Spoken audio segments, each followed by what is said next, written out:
Taxi! Uno, due...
I must say I do resent the way these people stare at us. They look as if they might be going to spit. Gwendolyn, dash it all. It's unlucky to have someone spit at you unless you spit first. What a filthy superstition. May yours be defiled. What's that about? These people may be thinking of putting a curse on us. You know, like, may your grandmothers be defiled. That's why I say it first, just in case. Where on earth do you get all this stuff? My old Spanish nurse told me. Surely you don't believe it now. You were only a child then. She wasn't a child. She was old. I always wondered why your parents left you in charge of such a dirty, ignorant old woman. They cared for nothing except to have me off their hands. I've told you that. They'd have sold me on the slave market if they hadn't been afraid of scandal. Besides, my father was incompetent. I don't suppose he knew just how to contact slave people. Don't believe a word of it. Probably they were quite fond of you, really. Stop it, Gwendolyn. Don't do it. You'll be sorry if we run into bad luck just because we didn't take proper precautions. Suppose when we get to Africa, we find there's a native rising and they're slaughtering all the whites. Gwendolyn. If you don't let me spit, I shall feel like standing here in the streets and just screaming with terror. Stop it, Gwendolyn. Look, those men. Well, they might be fellow passengers. Nonsense. Best thing for you. Fresh air is to the blood what water is to the limbs. Clean blood makes for a clear head makes for straight thinking. You must keep fit, Mr. O'Hara. Fighting fit, fit to fight. Do you know whose motto that was? Viscount Montgomery, Commander-in-Chief, British Forces. Now it's mine. Wait! Who? I mean, what do you suppose they are? Businessmen, does it matter? Well, if we're going to be on a small boat with them for weeks and weeks. I only said they might be fellow passengers. Harry, we must beware of those men. They're desperate characters. What makes you say that? Not one of them looked at my legs.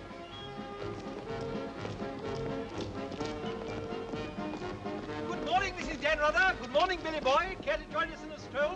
Turn up the liver, sweat out the toxins, help nature to help you. Wouldn't dream of it. Really, Billy, you mustn't be so offhand with Mr. Peterson. If I were to treat him with more than common politeness, he'd misunderstand and try to push me around. Mr. Peterson is a bully. Billy, Huh? did you see this? See what? That man in London has been killed. What man? Paul Van Meer, high-ranking official in the Colonial Office, was stabbed to death early this morning by an unknown assailant outside a club in Soho. This is the third crime of violence to occur in that vicinity within the past month.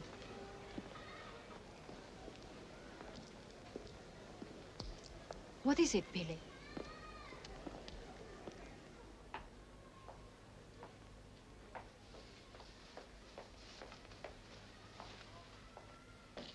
In heaven's name, Billy, say something.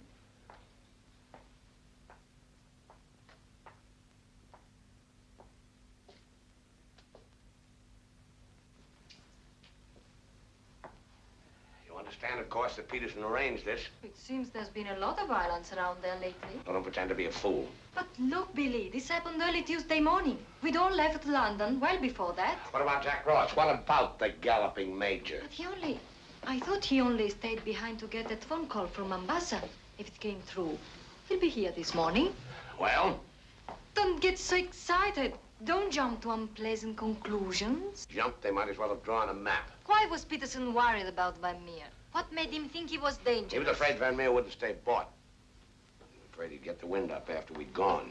He had visions of him trotting upstairs to his superiors, announcing, I have certain information that certain persons have paid certain sums of money Don't talk so loud, Billy. to obtain illegal rights to certain mineral supplies. That Indian, that Raja or whatever he was, that you worked for in the old days, he killed a lot of people, didn't he? Ah, but he had a better style. Besides, he was out for a kingdom, half the size of France. What's the difference between that and millions of dollars? We must think of the future, Billy. This is our big chance. It may be our last. Except for Mr. Peterson, we couldn't even pay last night's hotel bill. Where are you going? Go down to a cafe, drink a lot of Pernod, and listen to the band. You won't make a fuss, will you? It doesn't do to make a fuss. You have to think of the main objective. Naturally, it doesn't do to be fussy.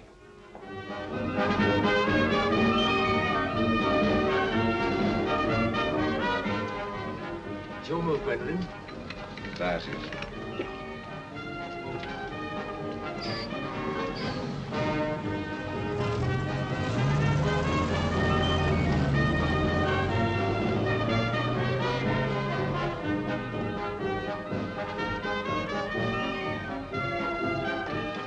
The luggage is in there. Bring it up.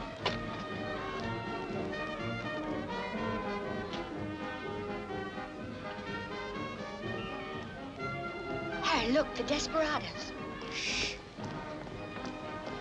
Not quite now, Convict Billy. Hard liquor before noon. I'm celebrating. Celebrating what? The safe arrival of the major. He came galloping in a minute ago, looking tired but satisfied. I take it his mission was accomplished? Yes, well, it's getting on for lunchtime, gentlemen. I'll see you later, Billy. Your move, Gwendolyn. Gwendolyn, it's your move. Oh. Check. Last. Are you sailing on the Niagara? Africa bound. So are we. Oh, my name is Chelm. This is my wife. How do you do? My name's Dan How Rutherford. do you do? Are your friends sailing too? The whole kit and caboodle. You're a very mysterious group, I must say. Really, Gwendolyn?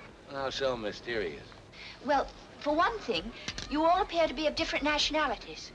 It's your move, Gwendolyn. Check.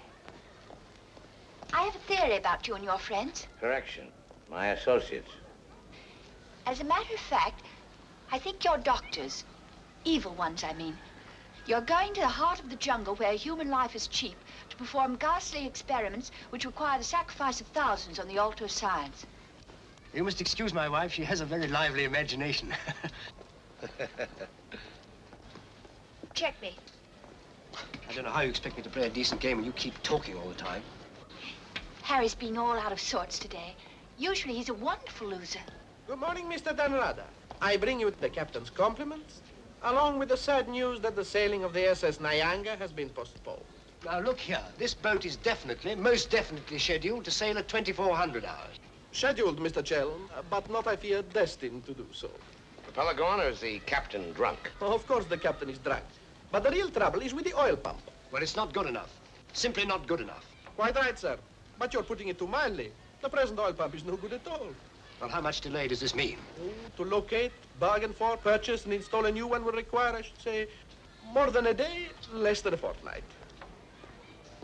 Utter, hopeless inefficiency. Probably it isn't the oil pump at all.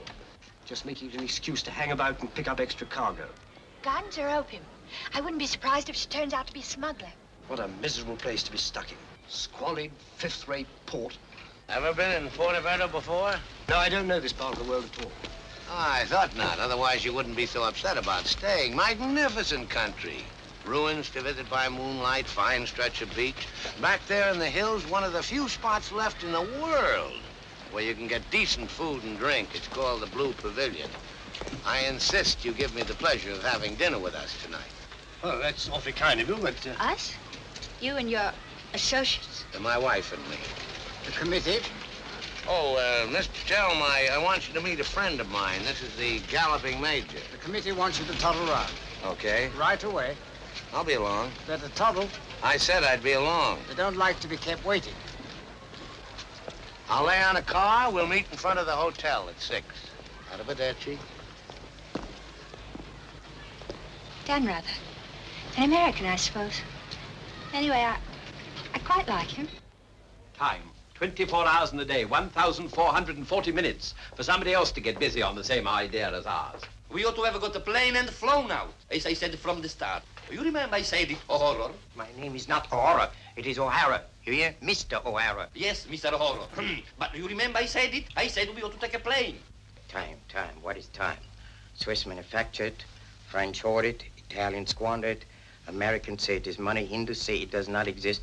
You know what I say? I say time is a crook. If we took a plane, we'd be there inside 15 hours, instead of who knows where. I don't want any more talk about flying. The sky is for the birds. My feet are on the ground, both of them. Come in, Billy boy. What's all the fuss about? No fuss, Billy. We're merely wondering what course to pursue in view of this unfortunate delay. Join the peasants in their revels. Go to church. Write your memoirs. Very funny. I like an associate of mine to have a sense of humor. Good laugh does more for the stomach muscles than 5 minutes setting up exercises. And now that we've had our moment of fun, and all the better for it, let's get back to the question. Doesn't this delay call for a cable to your friend in British East? Mustn't send cables. Can't you get it through your heads that the population down there has trained noses? They can smell a uranium deal like a cat smells fish. But aren't you afraid, Billy, that when our little party doesn't show up on the date you said, aren't you a teeny bit afraid that your friend might use that as an excuse to begin negotiations elsewhere? If my friend were looking for an excuse, he'd find a better one in the morning papers. What do you mean? I'm talking about the untimely demise of Paul Van Meer. I'm appalled, Billy. What an unwholesome opinion you must have of your colleagues to imagine that we... Look here, Peterson, you don't have to convince me of anything. You don't care what I think as long as I don't do anything about it. And I won't, unless you ever decide to sick that knife-happy little junkie on me. Watch yourself, laddie. Now, Jack, behave yourself. Sit down. For shame, Billy. I think you owe an apology to everybody in this room. And if you're half the gentleman I know you are, I'm sure you'll make it. As I was saying, Peterson, you have nothing to worry about. My friend won't pull out unless I tell him to. For purely venal reasons, that's the last thing I have in mind. Jack, give Billy a light.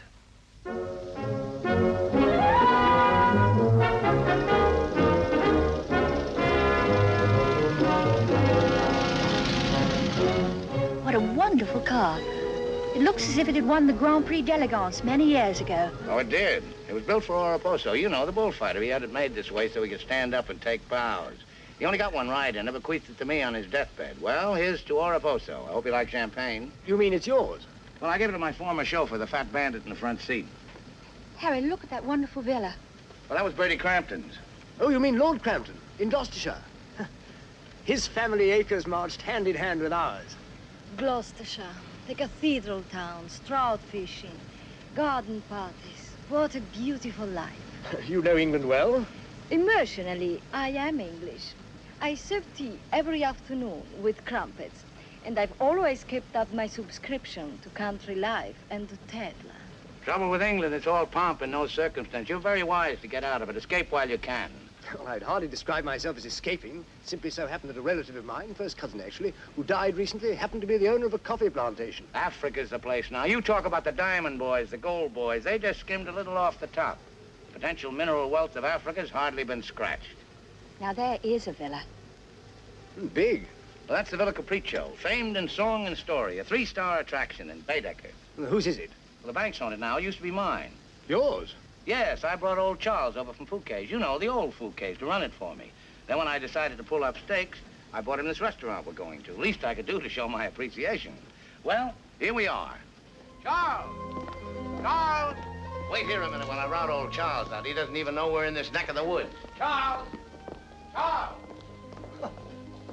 She must think we're extraordinarily naive. Knew all those people. Owned that vast villa.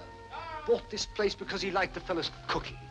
What utter balderdash. Oh, perhaps he did. I beg leave to doubt it. Did you notice his wife? She seemed to be rather a sensitive little woman. Really embarrassed by all that rot. I am sorry, signore. As you see, we are closed. We do not open for another 2 months. Charles, what the devil's going on here? This place is falling to rack and ruin. Place is closed. We shall have to dine in the hotel after all. Monsieur Dan. Monsieur Dan. Madame, why did you not let me know you were coming? You did not say you were with Monsieur Dan.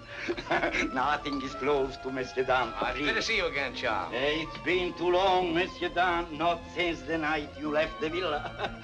Remember your farewell party. I've tried ever since to forget it.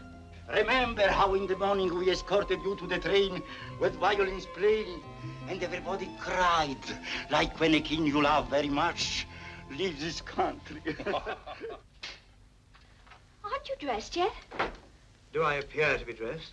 Do dress, do hurry. It's the most wonderful day. And Billy wants us to drive out and see his villa. His former villa. Obviously, I can't go. I've got a chill on my liver. What a miserable place to be ill. And you forgot to pack my hot water bottle. You packed it. Gwendolyn, I distinctly remember. Hello. Oh, hello. No, I'm afraid we can't. Harry has this wretched chill. and- Give me the telephone. Chelm here. Yes. Quite. Absolutely. A hot water bottle. That's very, very good of you, old boy. Look here, Dan Rather, would you mind very much if my wife went alone? She enjoys this sightseeing sort of stuff, you know. Splendid. Splendid. I'll send her along. You know, Gwendolyn, nowadays, one simply cannot afford to dismiss people just because they're not one's sort. One has to try and bridge the gulf. After all, it's a new world we're going into. One's got to take it as one finds it. Face it. Use it. Master it.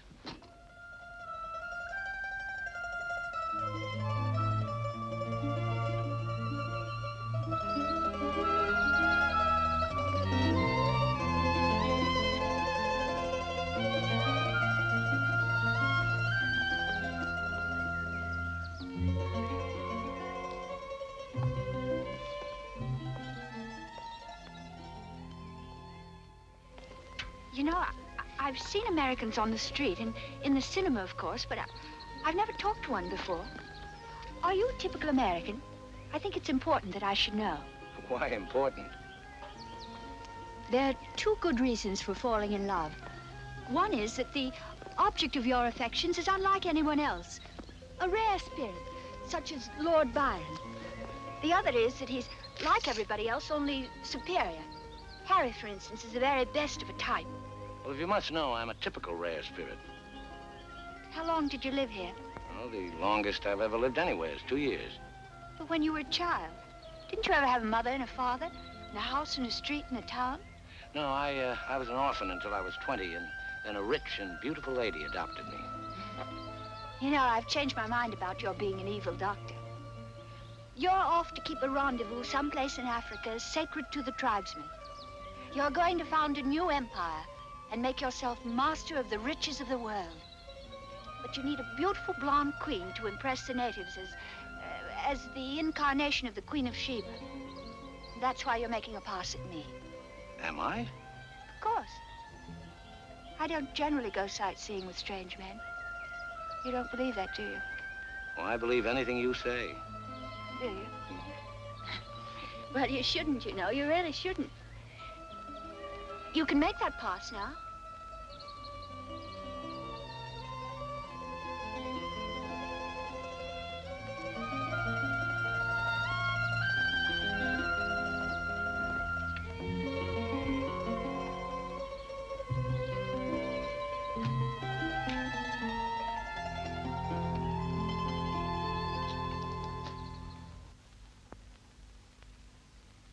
Mr. Chelm, Yes? I, Mrs. Danrada, Maria. Oh, come in. Tea for two and two for tea? Now, that's most awfully kind of you. You shouldn't have troubled, really. Billy told me you had a chill. Bit of one on the liver. 2 tarsum. Milk, of course. Of course.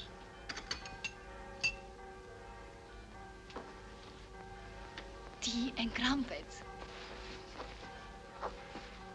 That's very good of you. Poor Harry. Chill won't kill him. I feel just now I should like somehow to do him a good turn of some kind. You do? Well, naturally. Oh, I see. Naturally. I think it would be nice if you were able to do something for him. Help him along. Give him the benefit of your advice. Delighted, of course. For instance. Oh, something with business. He was very pleased with that tip you gave him on the way home last night about the gold shares. I've forgotten what I told him. What was it? I don't remember either. I was listening to your voice. I wasn't listening to what you said. You see, if you were helping him, it would be so much easier for us to be together a lot out there in Africa. Was he any headed for business? Why, he's simply brilliant. I wouldn't have thought it. But of course he is. You don't suppose I'd marry a ninny, do you? If you imagine that Harry's simply going to Africa to plant coffee, you're very much mistaken. In point of fact, coffee is the least of Harry's interests. In point of fact, the land he's acquiring is extremely rich in certain minerals. Minerals which are indispensable to the production of atomic energy. Harry's land simply teems with uranium. Wouldn't surprise me to see him become the uranium king. So you see, my husband isn't such a ninny as you may have imagined. It might very well be worth your while to go in with him. The potential mineral wealth of Africa's hardly been scratched. So I was telling you last night. Well, of course. It's a well-known fact.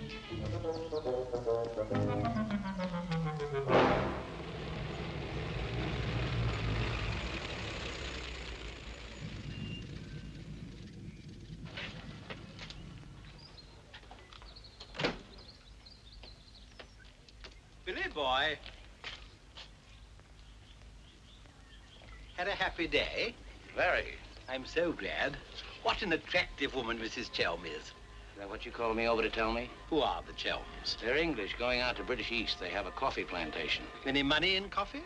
No, but there's a type of Englishman goes off to coffee plantations without caring whether there's any money in it or not. Relatives leave them coffee plantations and they go out to them. But why this sudden interest in the Chelm? I'd just like to know who's making friends with my friends. Well, now you know.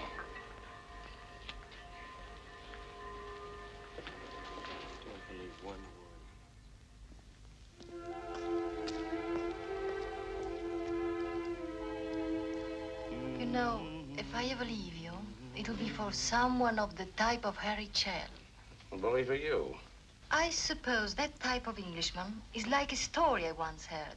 An English gardener in England was showing some Americans one of those wonderful English lawns. And of course, they wanted to know how to make a lawn like that. And this English gardener said... He said all you have to do is get some good grass and roll it every day for 600 years. I heard that story before you were born. Englishmen tell it when they're feeling down in the mouth. Just don't understand the Chell type. You're not even listening. You never do. Someday I'll say goodbye and you won't hear that either. One day I shall really meet my type and run off with him. And you'll be simply amazed. It's possible. George Moore said, I learned it by heart years ago.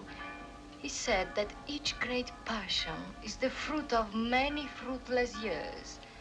George Moore was a very distinguished English writer, you know. Except that he was Irish. Cheer up, sugar. If I make $1 million on this deal, I'll buy you an old English lawn, one we can roll up and take with us.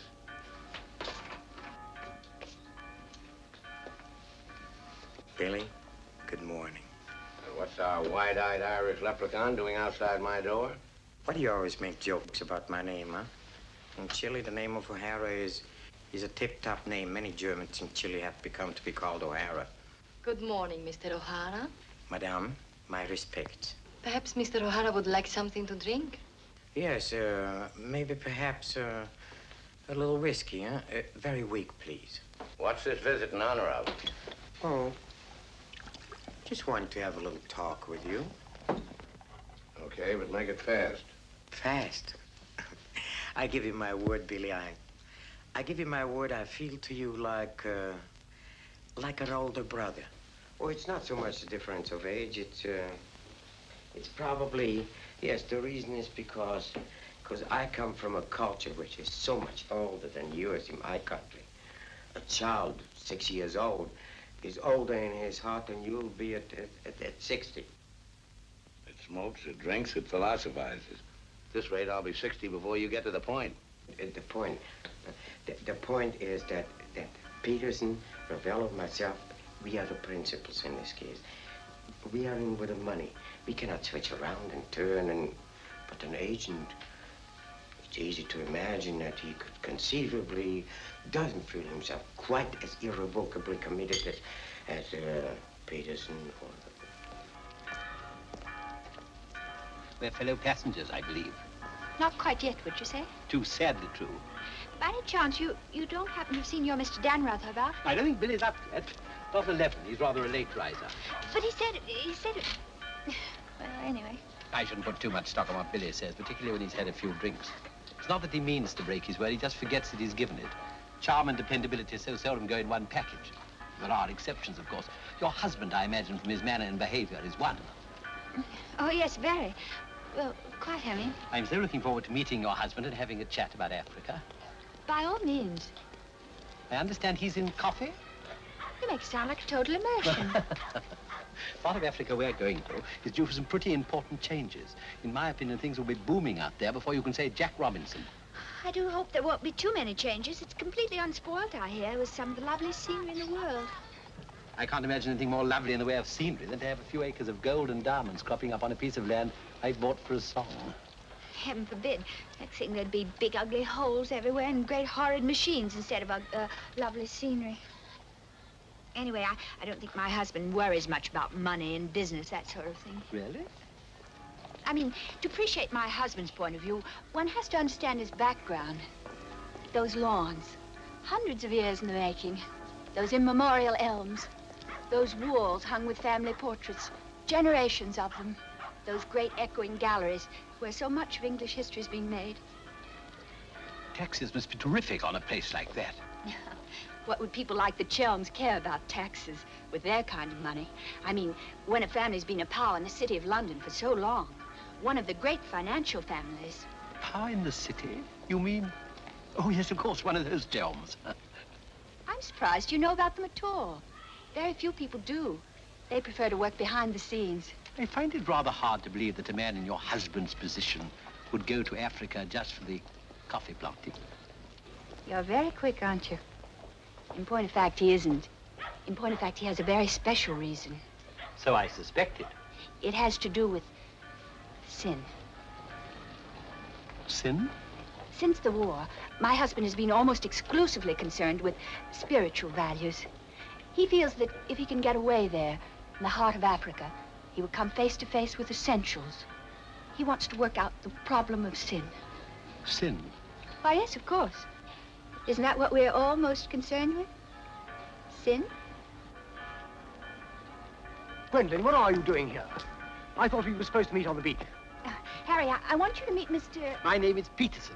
Been having the most delightful talk to your wife. She tells me you're interested in spiritual values. I myself am vastly Harry, concerned. we'd really better be going. You'll excuse us, Mr. Peterson? What have you been telling that man? Nothing, Harry. He got onto the subject of religion, and I just happened to mention that we usually go to church on Sunday. Billy, I think it is high time you take stock of yourself. Can you truthfully say about yourself, I, Billy Danreuter, have acted fairly and squarely to my associates, huh? But of course he can, Mr. O'Hara. Everybody knows Billy's the soul of honor. Shut up, Sugar. Perhaps he is the soul of honor, and perhaps appearances are deceiving. You mind telling me what it is I'm supposed to have done? Nothing. It's your conduct. Your conduct doesn't... Your conduct does not inspire confidence, and confidence, Billy, is the most important necessity in an undertaking of our kind. One may be completely innocent, but if one's actions invite suspicion, one might as well be guilty. To be trustworthy is not more important than to seem to be trustworthy. Billy, Have you done something you shouldn't have? Tell me, Billy. Tell me the truth. My conduct. Who do they think I am, their hired man? But you are, you know. You are the hired man. How good and kind of you to remind me. How good, how true, how kind.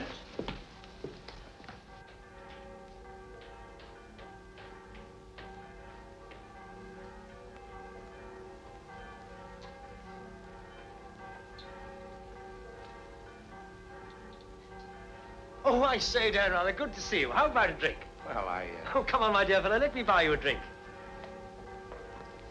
Oh, Gwendolyn, don't forget to send one to Aunt Beatrice. Can't understand it. Gwendolyn distinctly said she'd join me on the beach. Then I come back and find her sitting there in that cafe. Extraordinary creatures, women. Well, let's drink to them. Pano. Scotch. Come on, you tiny little wreck, have a drink. We're drinking to women. Take the drink, but won't join you in the toast. Glass of Irish. Women. Hitler had the right idea. Keep them in their place. Kleine Kinder Kirchen. Babies in the kitchen. Say what you want to about Hitler, he had his points. Come. Look here. This generation's had its chance. Hitler, Mussolini, those are the men. Now is the age of the barbarians. The world's going up in smoke. I say let it come, get it over with. Well, if you don't mind, I'd like another year or so of worry. Worry? Just 1 minute, laddies. I've just 2 or 3 words to say to you, laddies, and that's don't worry. Don't ever worry. I'm in a position to know secret information. The Rosicrucians, the Great White Brotherhood, the high secret orders. But you've no faith. You must have faith. Faith and power, secret power. Men who guard the trust from the deepest insides of the whatchamacallit. Mystic rulers, all one club, chained together by one purpose, one idea. Mankind's champions. Follow me, Billy? Oh, why, of course. This generation's had its chance. Hitler, Mussolini. I can't stand here and permit you. Are you interrupting me? Relax, Jack. Have another drink. I simply want to state that things don't happen to be what certain people imagine. An officer may find himself strapped for money, and he may undertake certain things which in other circumstances, no, absolutely no. Absolutely. Absolutely no. In the old days, I should have simply told people of your ilk to buy their own drinks. Poor old Jack. I'll teach you. I'll teach you to insult an ex-officer of the Indian Army. Well, are you yellow? The bar? You're Major Ross? Right. Ross here. Right. Right again. Come along, the committee. Saved by the bell. I've never heard such rot in my life. Sin. Oh, sin. All I could do was to keep a straight face. No, I'm certain of it now. These are 2 very clever and dangerous antagonists. Sit here and help me close. But how could they possibly know what we're up to? Great interests like the Chelms have ways and means. Yes, and I'm convinced they're out to get us even before we get started. We must get ahead of them. Time has entered the picture in a new way. Never forget the time factor, gentlemen. It always enters the picture in the end. I'm sending a cable to London. I want full information on those Chelm interests. British Africa, too. Check up on his interest there. Every time the plane lands, I'll try and reach you by telephone. Keep me informed of the latest development. Dan Reuter, that lying, swinish, rum-swilling double-crosser. What pleasure it would give. No, you can't at the moment. We need him. Right now, we need that swinish, lying double. Did I hear my name? Rub-a-dub-dub. 3 men in a tub. Tub? Oh. Been a change of plan, Billy boy. You and I leaving for Africa. How's that? You and I are flying to Africa by the next plane. Oh, what's happened, Peters? Must be something important to get you on a plane. Perfectly simple, Billy boy. The trouble with the oil pump and the general uncertainty about when the Nyanga will sail forces me to sacrifice my personal comfort. I prefer to fly rather than run the risk of arriving too late. Well, there's also such a thing as arriving too early. What do you mean by that? Well, the land doesn't come up for auction for a couple of weeks. My friend can't make his move until then. If we sit around British East all that time, somebody's going to start wondering who we are and ask questions. Is that your real opinion, Billy, or are you just looking forward to a long sea voyage with the attractive Mrs. Chelm as your companion? Or perhaps you have even other reasons. Such as? That's for you to know and for us to find out. You'd better get your packing done.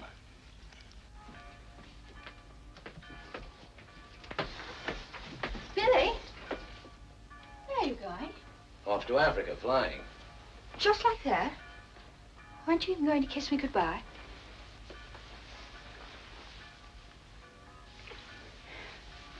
I wish. Don't say it. What? That you wish we'd never met. You'll be coming on the boat, and in Africa we'll get together and... I think I hate you. Letting those revolting men order you about. Don't deny it, I've watched them. They treat you like a servant. They say, hop it, and off you hop. I know what it is. They have a hold on you. Some black secret that could ruin you. What makes you think that? No, it happens all the time. My old Spanish nurse told me that half the people in the world would be ruined at once if everyone told what they knew. But couldn't you have them done away with? I mean, you must know plenty of people who could bump them off. It probably cost a good deal, but it'd be worth it, certainly. Well, it's not impossible, except that afterwards I wouldn't have any money. This way I stand to make a lot. Millions? Maybe. Then perhaps your connection with those men isn't quite so undignified as I thought. Those millions, would they be pounds or dollars? Well, either way suits me. No, that's very careless of you. The state of the pound is so uncertain. You must think in terms of hard currency. Maybe I should hire you to handle my affairs. You could do worse. I'm awfully intelligent, really. Come along, Billy boy. The car's waiting.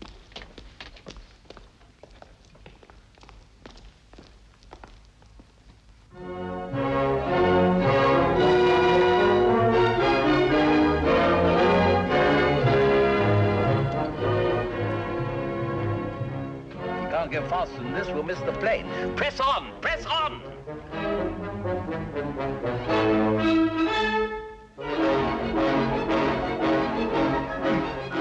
Try posting.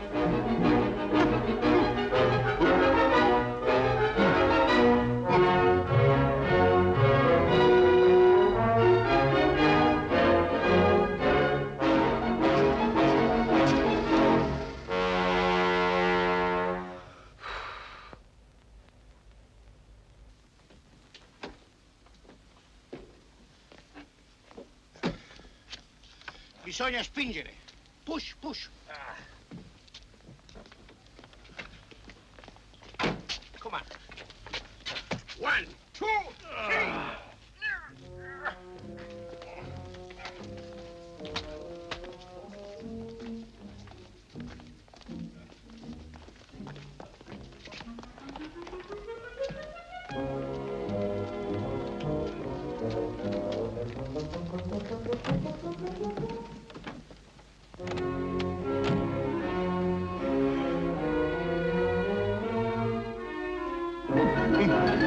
Driver!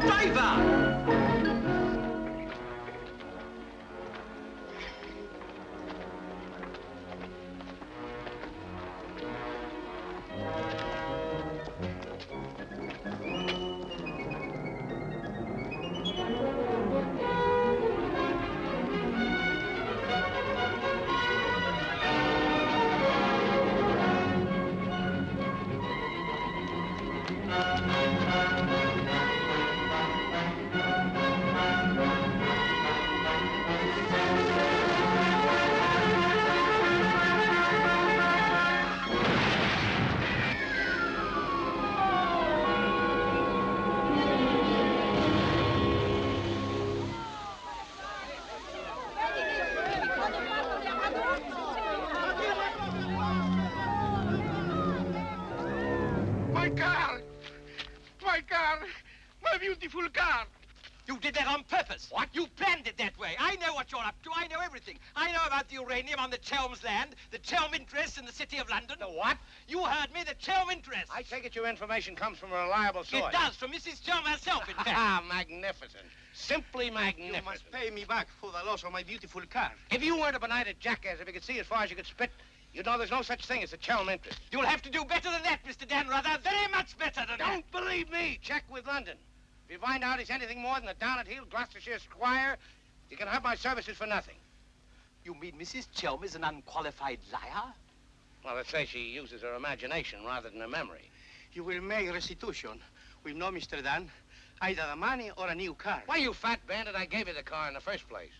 How I came by it is beside the point. The fact you gave it to me doesn't make it any the less mine. Shut up. That's right. Threaten me. It is not enough that you destroy my beautiful car. Now you are... my beautiful car!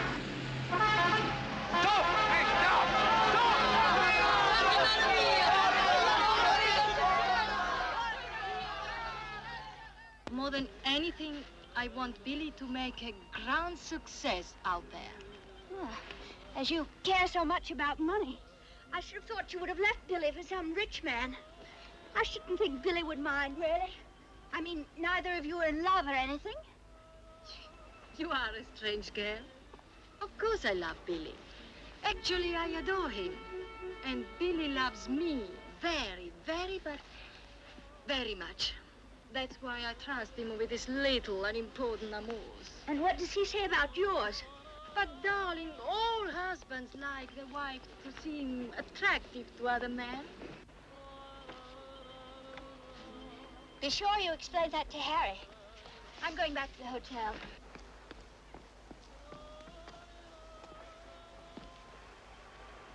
Mrs. Stanrubber, Maria, I'm afraid, I have some shocking news for you. The boat is not going at all? There's been a terrible accident. Your husband's car drove over a cliff. The people on the bus saw it fall into the sea. It seems almost certain that... What is it? What are you trying to say? He's saying that Billy is dead. It's become necessary to redistribute the stock in our company. Stock. What good is the stock now? We can't deal with the Radar's friends. Not without Darada. All the effort, the money, everything went over the cliff with that car. Ravello, you forget the English are very sentimental people. I tell you, there is nothing that Billy's friend will not do for his widow, and in black, she's a very touching figure. Poor Maria, you really have had a wretched time of it. You are very understanding. If only there was something I could do. Just now, if you could bring me an aspirin. I have a headache. Don't move. Just you wait there. I'll be back in a moment. Mussolini, Hitler, and now Peterson. A great man, a great loss. I'm going upstairs and read my Bible. Why all the clothes? Maria has a headache.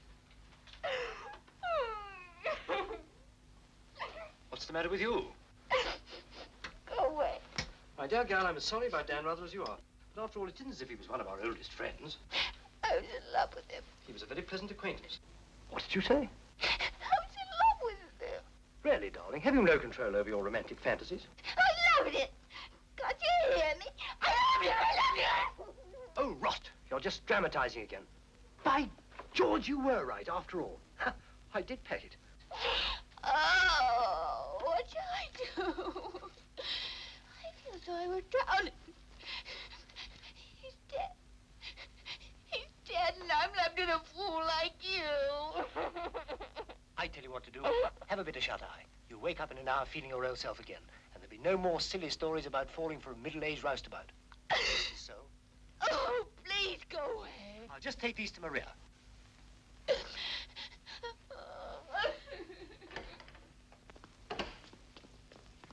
Mr. Chelm, this is very important, for you as well as for myself. Yes, well, get on with it. There is now an opportunity for you to secure enormous profits with virtually no risk. I want a bit about the bush. Our purpose in going to... For you as Billy's widow, it will be very easy to persuade his friend in British East, and for capital, we have Chelm. He has money? Money? Shh, enormous. All you have to do is speak to him. No, he would think it bad taste to raise such a question at this moment. I know the type of Englishman better than you do. Ravello. Ravello. Quite evidently, you've been misinformed as to my interests, Ravello. as well as to my character. Ravello just came from London. No Chelm family financial interest London. What does it mean? What does it mean? It means what it says. There are no Chelm interests.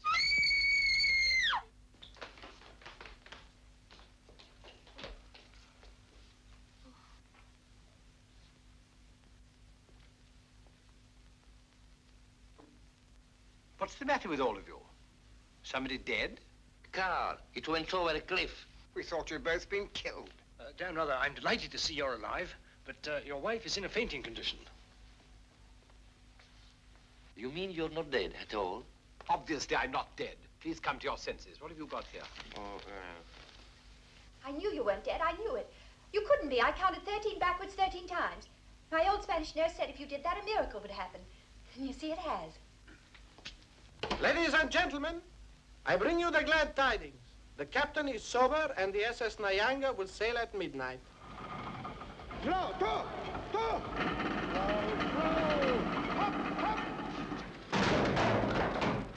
I can't see it anywhere. What can have happened to it? My dispatch box, where is it? A black tin box this size. What have you done with it? Guardi che la sua valigia gliel'ho messa in cabina. I told you to take the most particular care of it. I shall not go on board till my dispatch box has been found. Having trouble, Chelm? I think that I can't cope with myself, thank you. È la seconda volta che glielo dico. La valigia gliel'ho messa in cabina, è inutile che insiste con me. Says he put it in your cabin, whatever it is. Idiot! Why didn't he say so in the first place? Hey, look. What's happened to Harry? He's been giving me the fisheye all evening. Oh? What is it? Perhaps it's because when I thought you were dead, I told him I was in love with you. You what? I couldn't help it. It made you seem less dead. And? Oh, he didn't believe me. He thought my nerves were upset. Sort of delirium. He thought it quite a joke. The idea of my inventing a love affair with a middle-aged roustabout like you. That's what he called you. Well, now that I'm back in the flesh, you'll begin wondering about that delirium of yours. I suppose seeing you alive is different from thinking of you dead. You're just great cooped up on that tub with a suspicious husband. Billy. Let's not go. What do you mean? I'm asking you to run away with me. Now. What about the millions in hard currency? What's happened to you? I thought you were my shrewd little manager. I've changed my point of view. I thought we'd get to Africa and you'd make your fortune and everything be wonderful, but now I think it's all too risky. Too many things can happen. I want us to cut and run for it right now. You really mean that? With all my heart. Oh, no, that's impossible. Why? Well, for one thing, Mrs. Danrother might not go for the idea. She's not quite as sophisticated as you are. Please, Billy, listen to me. I've thought it all out. We'll take the bus and catch an express No, for somewhere. the shot's not on the table. You're not in love the way I am. If I loved you 1,000 times more than you say you love me, it still wouldn't make any difference. I've got to have money. Doctor's orders are that I must have a lot of money. Otherwise, I become dull, listless, and have trouble with my complexion. But you're not like that now, and you haven't any money. It's my expectations that hold me together. You really mean that, don't you, darling? Sure, I mean it. And your main reason for wanting lots of money is so that you'll be ever so attractive and I'll love you more and more. That's right, baby. I'll help you, Billy. I can, too. I'm something of a witch. My old Spanish nurse said I could have been a professional. Well, don't look now, but they're raising the gangway.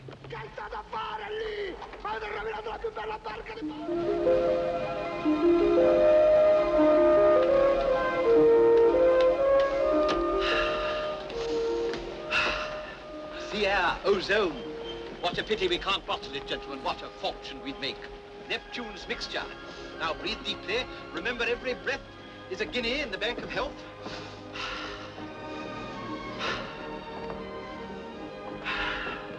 Good morning, Chel. Why, that's good. Very good indeed. I didn't know you were an artist, Mrs. Danrother. I'd hardly call myself that.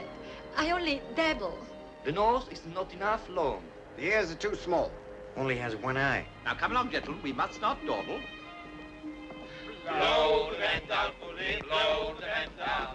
Blow, blow, blow the man down.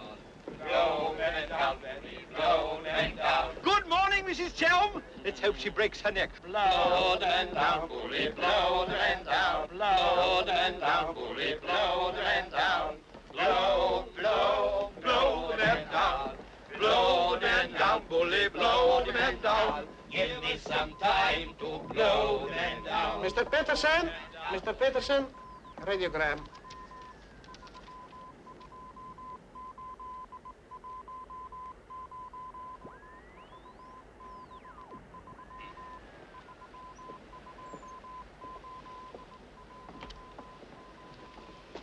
No Chalmers Estate, Gloucestershire, stop. No Linda Gentry, Chalmers. What do you make of that? He's not a Gloucestershire squire. Like Billy said. Just as I was beginning to take Billy at his face value. Yes, but if he's not what Billy said, then what is he? We are at sea again, gentlemen, in more ways than one. Mystery, more mystery. Billy is a liar. Heaven only knows what Chelm is. CID, maybe. You borrowed my thought. What to do? What to do? The time has come for direct action. You remember last night when we came on board? The fuss he was making about his dispatch box?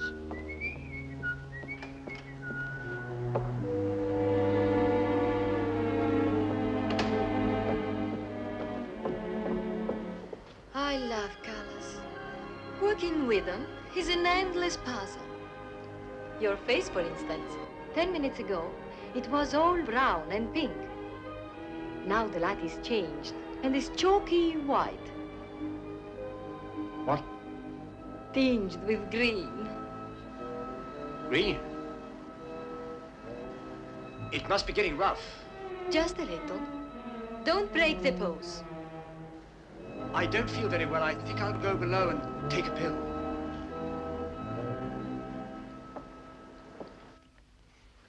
It's incredible. Harry Chelm is just Harry Chelm. nothing, nobody, a ruddy refugee from Earl's Court. With hold bottle. Look. And the letter of introduction to the secretary of the governor. The secretary, mind you. Disgusting. Purser! My box! Beat up and down, isn't it, sir? It's gone! Oh, yes, indeed. Major Ross took it. I saw him sneak it out of your cabin. I like to keep my eye on what goes on aboard the ship. Where did he take it? I believe Mr. Peterson's cabin. In fact, I'm sure.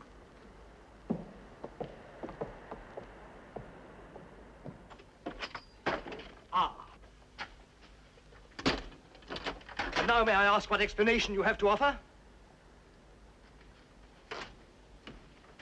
He forgot his hot water bottle.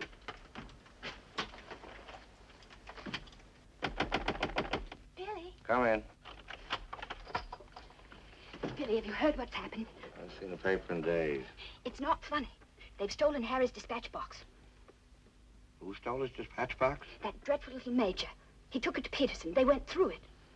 It's all your fault. I suppose you know that. My fault. Well, the poppycock you've been peddling, all that junk about the Chelm interest in London, uranium on your land. Well, in a way, you're the one to blame. I'm the... I mean, you acted so superior. I was falling in love with you, and I couldn't bear it for you to think I was just a nobody. Married to the son of a boarding house in Earl's Court. The son of a what? A boarding house. That's what Harry's parents do. They run a boarding house for decayed gentlefolk. But the way he talks, the way he acts, I thought that... It's just that he sees himself in a place in the West Country with trout streams and horses, leading the life of a country squire. It's not his fault if people take it for granted that he has a place like that. He's never once said that he had. Well, country gent, son of a boarding house or whatever he is, I suppose I'd better get his box back. Oh, he got it back himself. Well, then there's no harm done. Except that Harry's gone to the captain. He's going to have them put in irons. He is what? He says that's what they did in the Royal Marines. Look here, Skipper, there's a perfectly simple explanation for all this. I happen to own a dispatch box which is very similar to Mr. Chelm's. When I didn't find it in my cabin, I asked Major Ross to see if it had been stowed away somewhere else by mistake. The Major found what he thought was my box in the saloon with some other luggage. The box has been in my cabin ever since we sailed, under the berth. As soon as I saw the box, of course, I realized at once that it wasn't mine. I simply opened it to find out to whom it belonged so that I could return it to its rightful owner. I can't conceive why this gentleman should imagine I should be interested in a box containing patent medicines. I'm not a hypochondriac. Purser, tell the captain exactly what you told me about the box. Why, sir, you asked me whether I'd seen it, and I said it might be the one I'd seen being carried along the passage by Major Ross. You distinctly told me that you'd seen it being taken from my cabin. Oh, you must have misunderstood. You were rather ill at the time, if you remember, sir. That's all, Purser. He's been bribed. He's in league with these criminals. Just a case of a misunderstanding. That's how I look at it. Now, what about a little cognac? To wash away any ill feeling. I don't care for a drink. And let me assure you that this matter is far from settled. While rifling through my personal effects, I feel certain that you must have noticed I had a letter of introduction to the Secretary of the Governor. I suspect he'll be much more interested in what I have to say than this gin-soaked so-called ship's captain. You mind your tongue! Any more intelligence? You're the one I put in irons. As far as I'm concerned, this is a closed incident. Shelm, you got your box back. Why don't you forget the whole thing? What possible interest do you expect the Colonial Office to take in? On the contrary, I expect them to show considerable interest in a gang of crooks who are trying to swindle the country out of vast uranium deposits.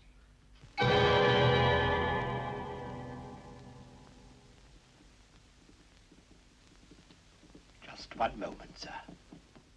What leads you to believe? This gentleman obviously hasn't seen fit to inform you that during your supposed demise, he attempted to lure me into your nefarious venture. Unfortunately for you, he acquainted me with all the pertinent facts. Facts which I intend to communicate to the proper authority at the very earliest opportunity. I thought you were dead. That's what they told me. Everyone told me you were dead. And if you were dead, we head to a fresh capital. Didn't we? You, Ravello, my own partner, sneak up behind my back and try to cheat me. The milk's spilt. It's no good crying over it. Get after him, Billy. Calm him down. Talk to him. See if you can't get him to change his attitude. I'll try, but I don't think it'll do any good. I don't know why we have to worry about Chelm's attitude. Talk's no good. Conversation never convinced anybody. I say put an end to words. Shut up, Jack. Time factor has entered the picture again. This time, fortunately, it's working on our side. 2 weeks before we reach port. That should be plenty of time to convince our friend, Chelm. I beg you, please end all this trouble. If things go on, either you will be done away with before we ever get to Africa, or you will leave and denounce Peterson to the authorities, and that will be the ruin of all my plans and hopes. In the long run, you'll do much better to get clear of these people. They're thoroughly undesirable. The long run. I'm tired of the long run. I am not even thinking about them or about myself. It's only you that concerns me, Harry. No need to worry about me. Ever since I met you, you fill my thinking. You are becoming an obsession. Don't you understand, Harry? I am deeply in love. Maria. My dear.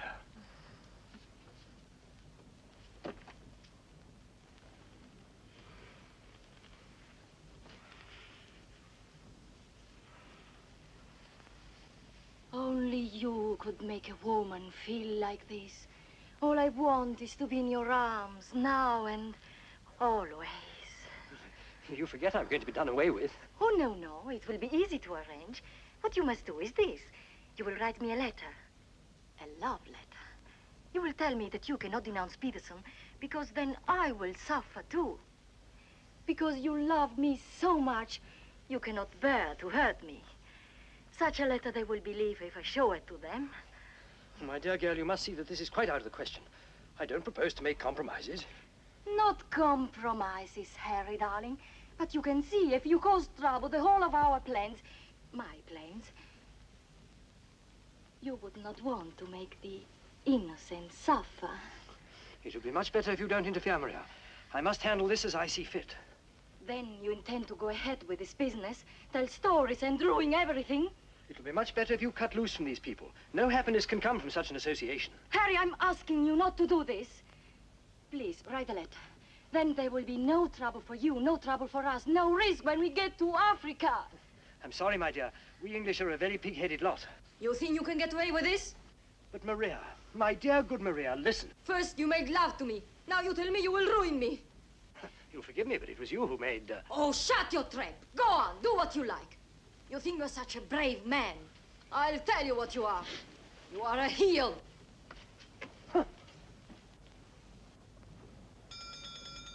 What the blazes now? What's happening? What's going on here? The oil pump's on the blink. The electricity's failed. Utter folly. A ship lying in darkness this way, we might well be rammed at any minute. I'll tend to this myself. Which way is the engine room? The passengers are not... I'm sure your chief engineer will welcome the advice of an ex-officer of the Royal Marines.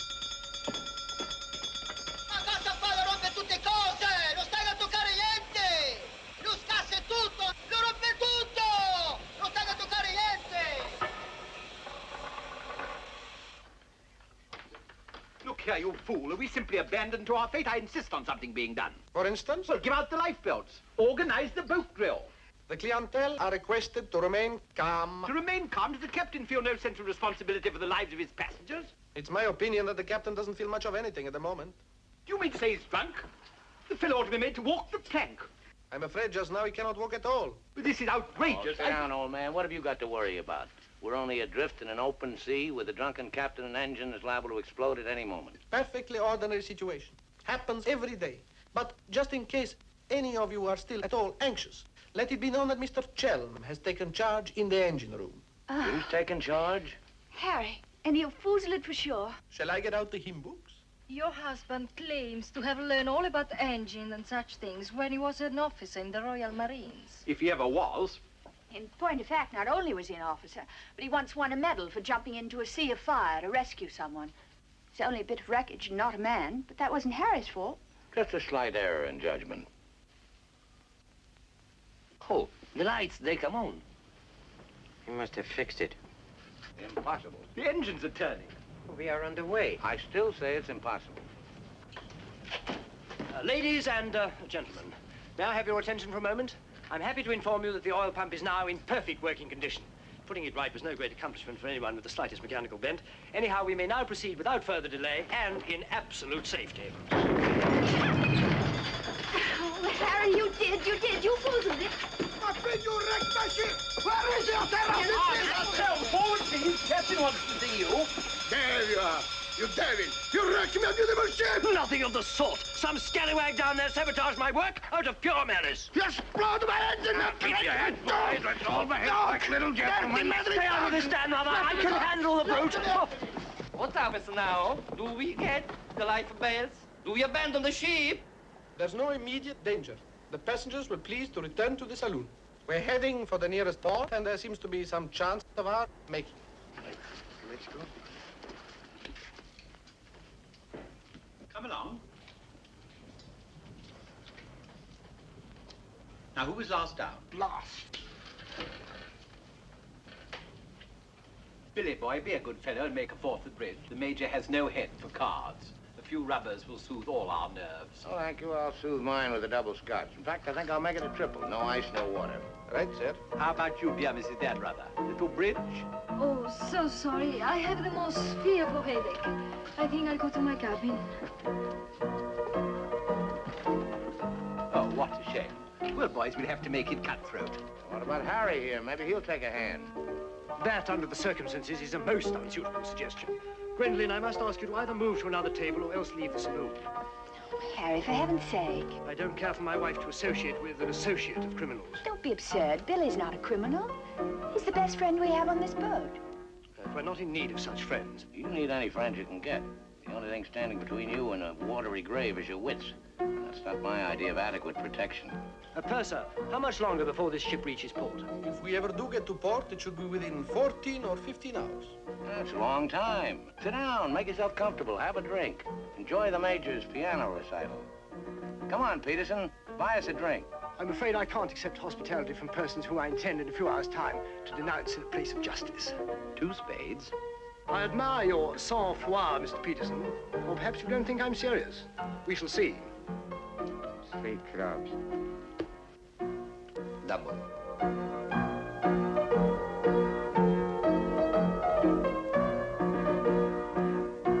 Gwendolyn, are you going to do as I say? Not when you speak to me in that tone. Not when you try to order me about.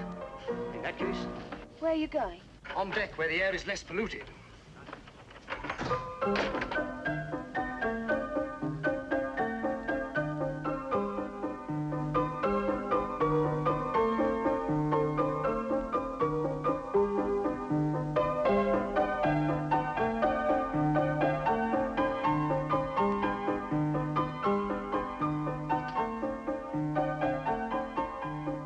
Purser, 4 tonics.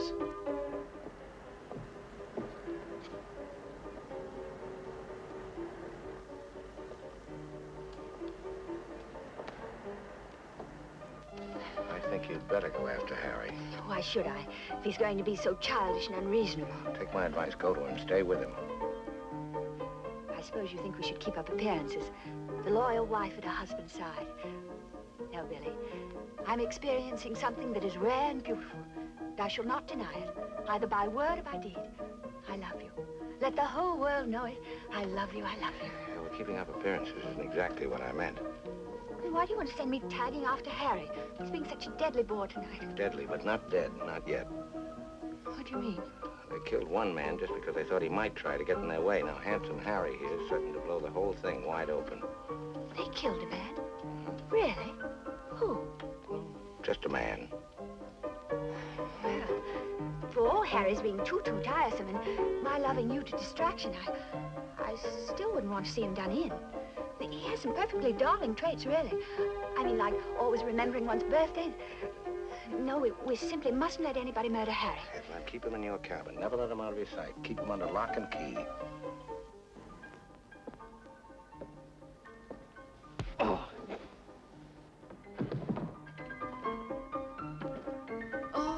Billy, that awful music. It's so loud, it comes right into our cabin. Peterson, tell the Major to soft pedal it. And while he's about it, he might change the tune. Oh, don't you like it? It's one of my favorites. I'm afraid he doesn't know any others. Do you, Jack?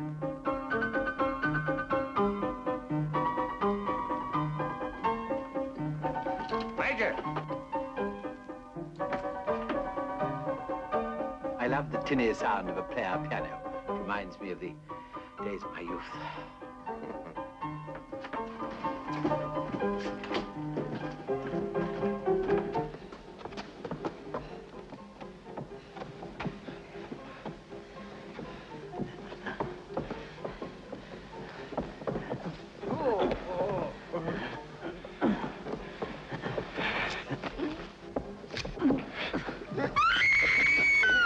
Do I hear a lady screaming?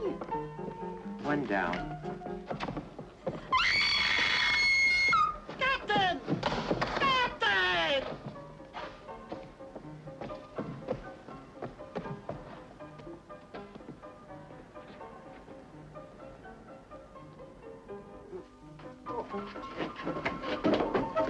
What happened?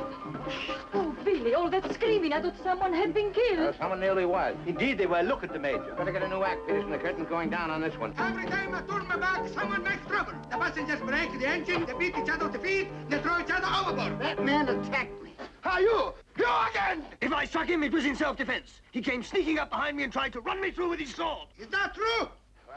It's no use, Billy. My trying to protect Harry any further. I may as well tell the whole truth.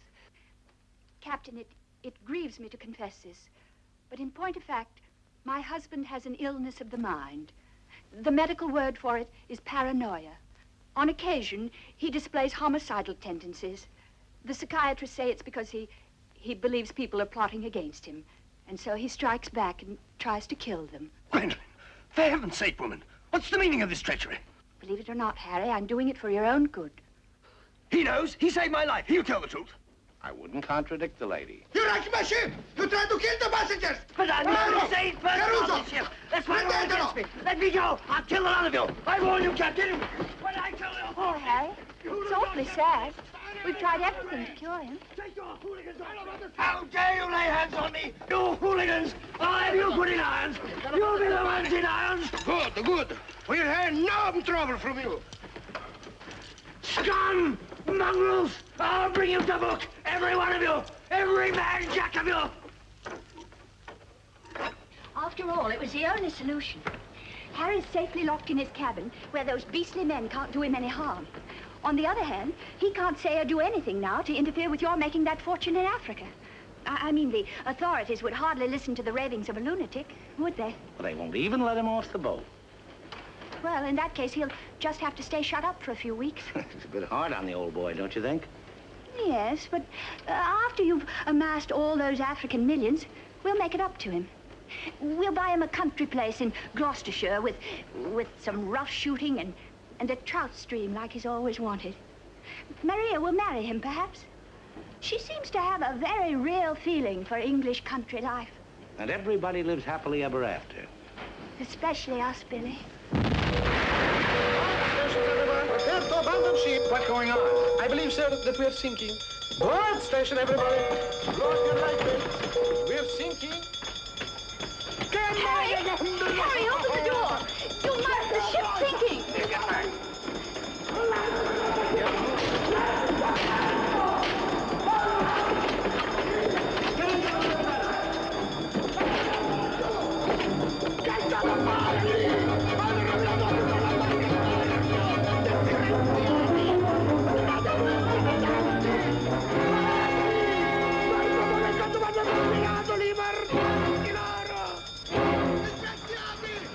Tirate su!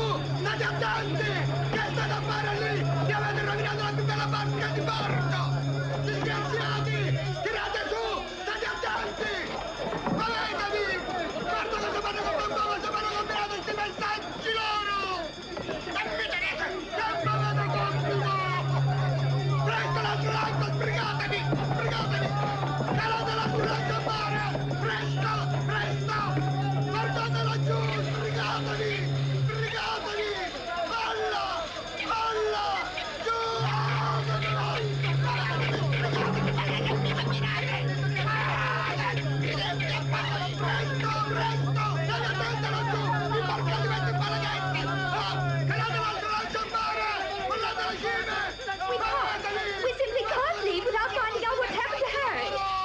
run across him out there. He's a strong swimmer, isn't he? Do you really think... I don't say we will, but it's possible. Anything's possible.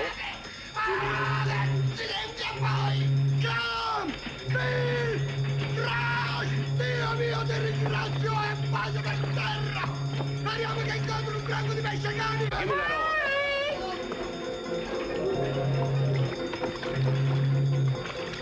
Harry!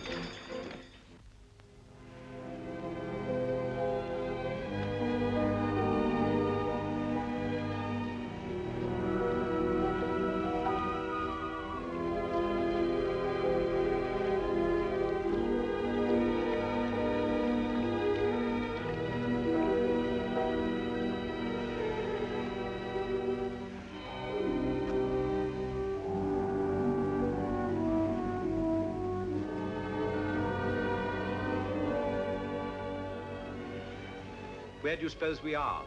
Africa. What part of Africa? Yes, that's important. What part? Not a bad place to land. No customs, no forms to fill out. Tell us at once where we are. It's important I know. You mean to say there are parts of the Dark Continent where you won't be received like the prodigal son? Alio. What's that? Alio.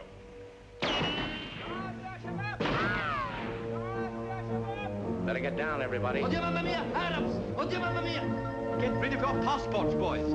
Mrs. Chelm, Billy Boy, my identity must remain a secret.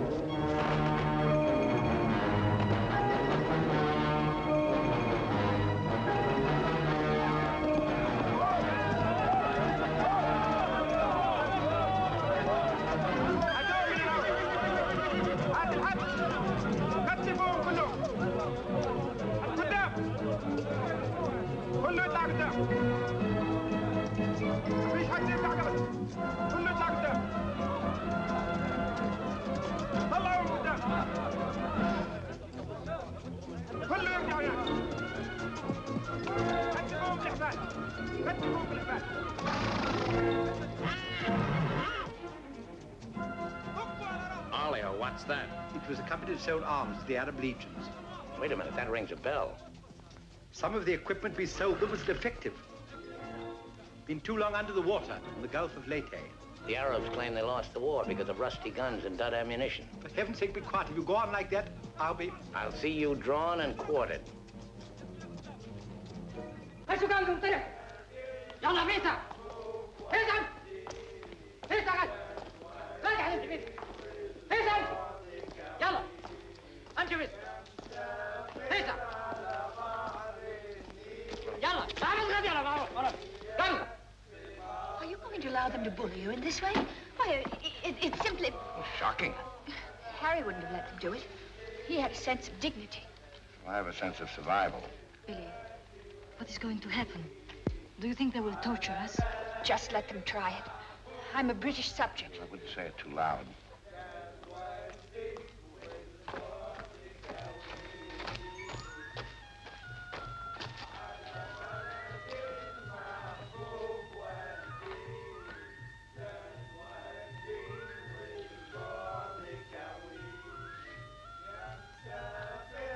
We shipwreck.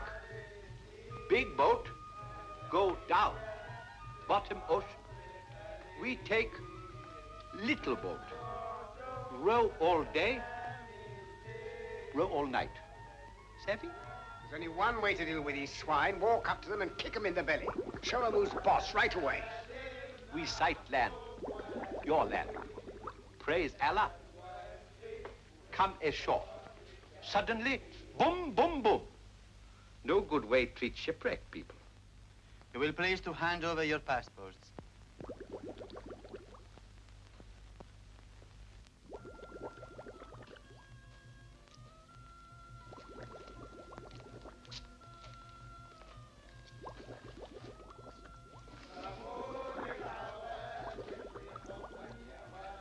There seem to be 4 missing. Will those who have not handed over their passports hold up their hands?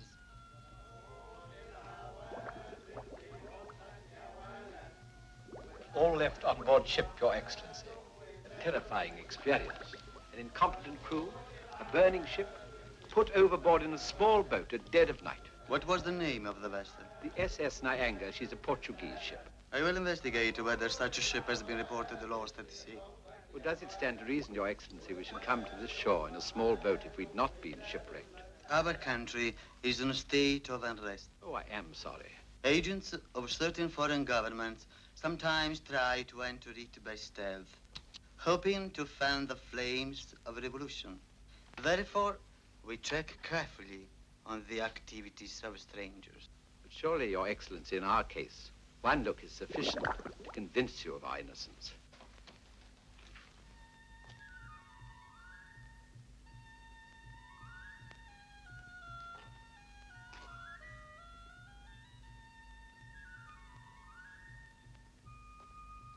No.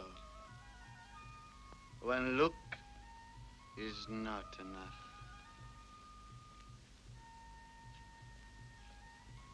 If you think we're the enemies of your country, the logical thing is to boot us out. Send us packing by the first available boat or train. We shan't object. We've got important business elsewhere. Where is elsewhere? Central Africa. And what sort of a business? Vacuum cleaners, sewing machines. Ah, yes. Businessmen. All going to Central Africa to sell vacuum cleaners. Hat to hat, I suppose. And you, sir, I take it, are the head salesman, the ringleader of this group. Oh, no group. We met for the first time on board ship. Complete strangers to one another. Liar! The others all look at you each time I ask a question. I am a keen observer. You four are together. Oh, no, my fat-gutted friend. I'm not the illiterate, simple-minded native you're fool enough to take me for. I am a great man, a serious man. I spit on you, too. I spit on you and all your life. Off to the wrong star, Peterson. There's only one way to deal with these swine! Swine! Swine! You'd better be careful. My husband, my late husband, who was drowned in the Niagara disaster, happened to be one of the most important figures in the British government, Sir Harry Chelm. In point of fact, we had letters from the Prime Minister and the Queen telling everybody to be particularly courteous to us and our friends. So you see, if any harm befalls us at your hands, it will become a major international incident. Would you instruct that one that in my country a female's lips may move, but her words are not heard? Harry. If only you were here. And now, sir, you will stop abusing my intelligence and tell me who you really are and what is your actual purpose in being here. I'm a sick man. I've got a bad heart. I mustn't talk anymore. You refuse to answer. That is interesting. It makes of it a contest in a game at which we excel.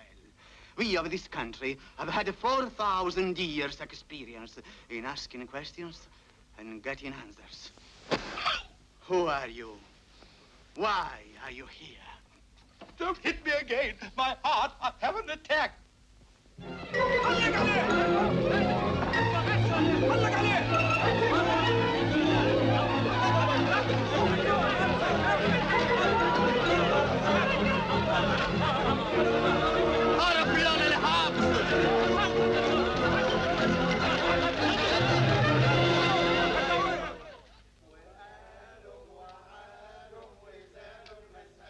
Billy's led a thoroughly decadent life, but I must say I thought he had more backbone than that. Backbone.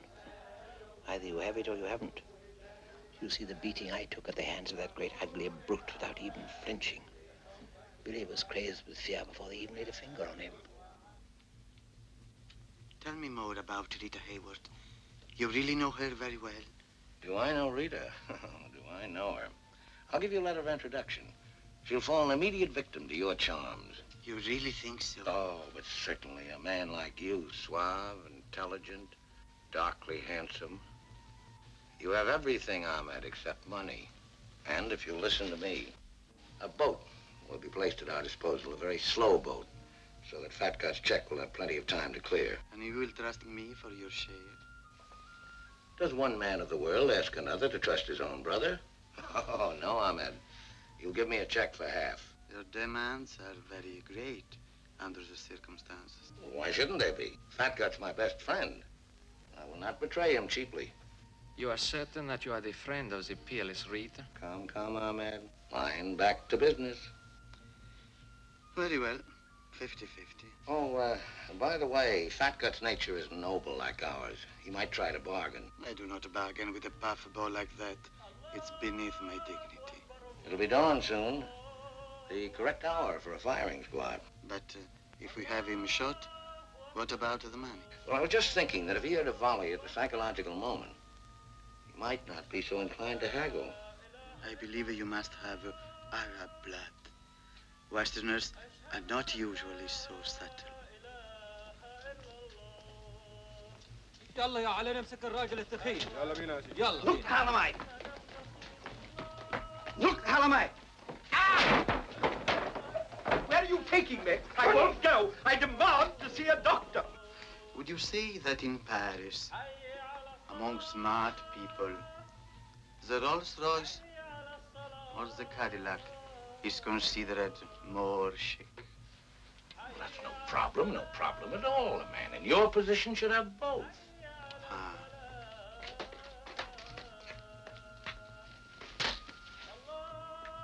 Mr. Dunrather, I believe, would like a word with you. Billy. Sit down, Peterson.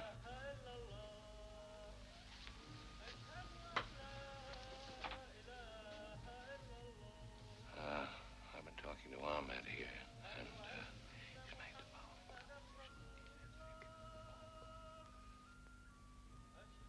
It's blackmail. I can't pay.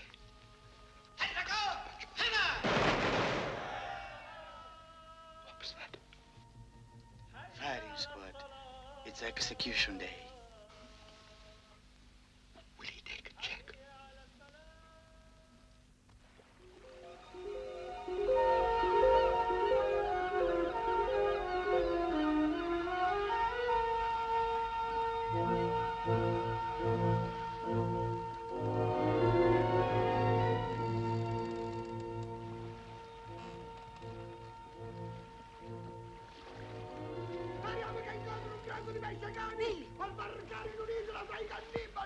Billy!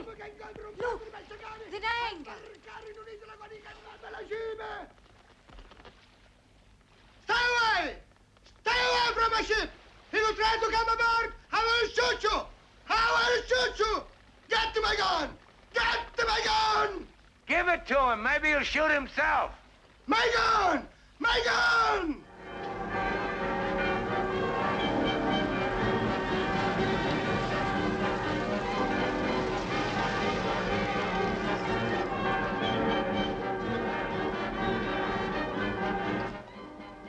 Excuse me. Are you Mr. William Dunrather? That's right. I'd like to ask you a few questions, if I may. Oh, I'm sorry, not now. Forgive me, but it's rather important. Yes, it always is. I was a newspaper man myself once. Very well, you may quote me as saying that everybody was heroic except Mrs. Danrother, who ate all our boots. Very amusing, but I'm not a reporter. Oh? Jack, go to the phone, make reservations. The first plane to Nairobi, 6 seats. Yes, and if they don't have any, talk to the right man and tell him if he kicks other people off the plane, we'll make it worth his while. I always said we ought to take a plane. You remember I said that, Mr. Horror? I said we ought to take a plane. Mustn't dawdle, Billy boy. Great deal to do and not much time. Those are the other members of your party? Yeah, I'd like to talk to them, too. Well, what's it all about? I believe you were acquainted with a Mr. Van Meer, now deceased. Peterson, you and the boys better come back down. The gentleman here wants to speak to you, a Mr. Jack Clayton of Scotland Yard. You take your wine here or upstairs, Mr. Dunn? No, we'll have it here. Care to join us in a drink, Clayton? No, thanks. It's a bit early in the day for me. I read somewhere that a Scotland Yard man never accepts a drink from anyone he intends to arrest. Is that true, Mr. Clayton? Quite so.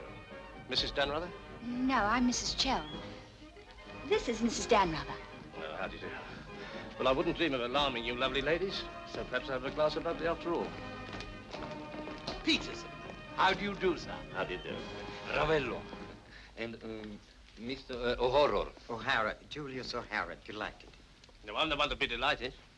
It had begun to look as though I'd never catch up with you people. That would have been a bit embarrassing. You see, this is the first time I've ever been abroad on an investigation. I've spent quite a lot of money. And my chief can be very sarcastic about the money one spends, particularly if you fail to deliver the goods. Mr. Clayton is presently interested in the Van Meer murder case. The Van Meer murder case? Oh, yes, yes. That fellow in the Colonial Office. Yes, I read about that in the paper. It was a shocking affair. According to Mr. Van Meer's appointment book, Mr. Peterson, You had lunch with him at the Savoy a few days before his death. That's quite correct. Mr. Van Meer was an expert on African matters. We wanted his advice about affairs in British East. Do you recall the subject under discussion? Vaguely, crop yield, the native labor situation. Inches of rain. Vaccination, shorts. How long had you known Mr. Van Meer? Oh, a couple of months. We met half a dozen times. Did he ever make mention of any enemies, business or otherwise? Did he say anything about romantic attachments? I mean, did he name any women? No. I should have been very surprised if he had done. Mr. Van Meer struck me as being every inch a gentleman. Oh, of course, of course. Well, that's all. Unless somebody has anything further to add. I have. I think you ought to know that the business of one of these businessmen is murder. I beg your pardon. Major Ross, I mean. I can't guarantee Major Ross murdered this Van Meer person. I assure you, however, he attempted to murder my husband with a long, thin dagger, which he always carried about in what looked like an innocent swagger stick. Go on, Mrs. Chelm. You see, Major Ross is employed by Mr. Peterson there to do his dirty work. One might say he's a professional killer. My husband found out certain things about Mr. Peterson.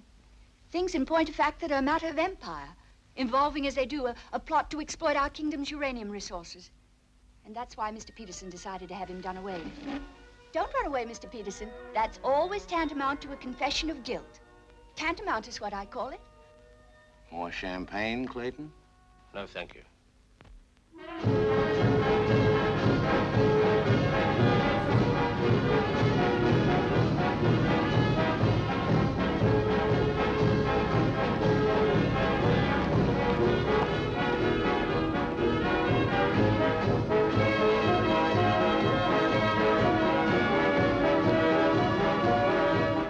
Should you ever think of me in Earl's Court, that's where I'll be, helping Harry's parents with the lodgers. Should you ever think of me, try not to let it be too harshly. You kiss her too, Billy, and tell her she's forgiven. Sure, sure. Goodbye, Billy. Bye.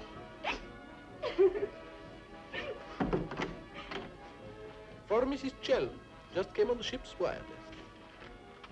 Oh, by the way, Mr. Dan Rada, do you know that your associates are all in the Hoosgow? Oh, not that I'm a bit surprised. I put them down as thoroughly bad characters, right off the bat. But then there are so many bad characters nowadays. Take mine, for instance. Harry! He's alive!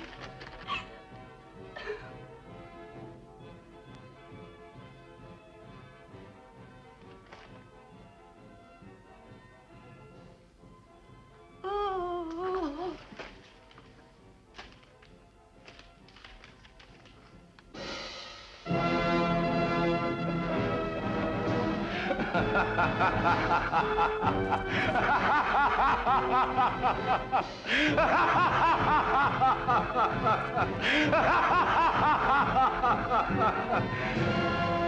Oh, this is the end.